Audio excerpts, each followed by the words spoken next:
All right, welcome to The Explainer. Today we are diving deep, and I mean deep into the Amazon. But we're not just looking at trees and animals.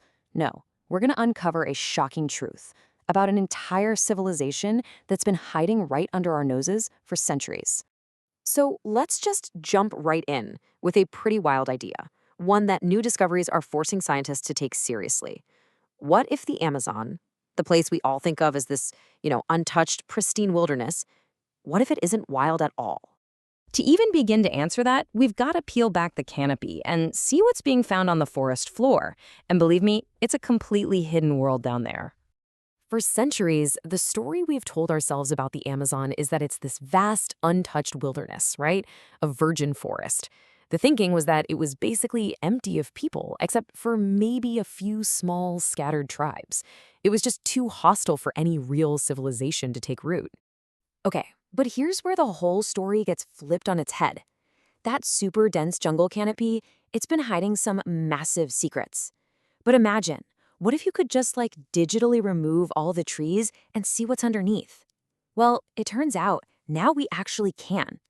It's all thanks to a technology called LiDAR. Basically, they fly planes over the jungle and shoot billions of laser pulses down to the ground.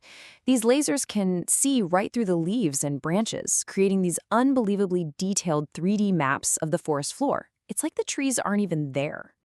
And what they found, wow. It is completely rewriting history. The maps that came back have absolutely stunned archaeologists. They're revealing these ghosts of a massive, complex world that's been hiding in plain sight this whole time. So, what are we talking about here? What are these footprints of the past that the LiDAR found? Well, the evidence is just staggering. The scale is almost hard to comprehend.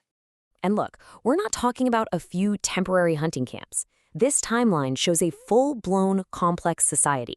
They call it the Kasarabe culture. And it wasn't just a flash in the pan.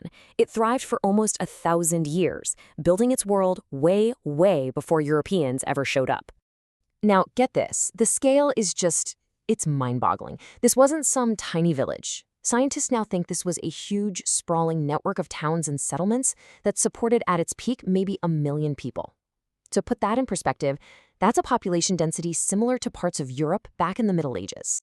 And these people weren't just living on the land, they were engineering it on a massive scale.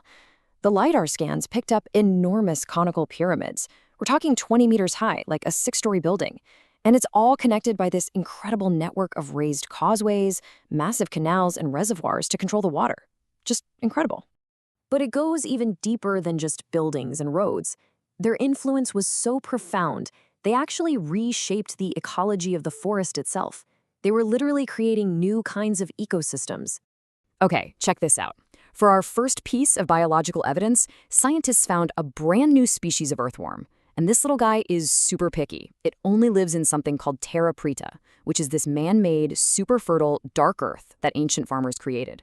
So this worm is actual living proof of just how advanced their farming was. And there's more. They also found a unique genetic type of Brazil nut tree. And guess where you find it? Yep, clustered right around the same ancient settlements. This pretty much proves they were actively growing and managing these trees for hundreds of years. They were essentially farming the forest. So when you put all this evidence together, it forces us to completely rethink everything we thought we knew about the Amazon. This wasn't some untouched wilderness. It was a home, a massive, engineered home.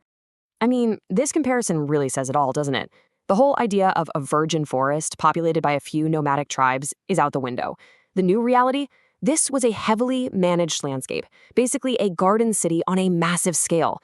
You could almost say the Amazon isn't a natural wilderness. It might be the biggest abandoned garden on the planet. And this quote from one of the lead researchers really hits home. She points out that the myth of an empty Amazon wasn't just a simple mistake. For centuries, it was used to justify exploiting the land and its resources.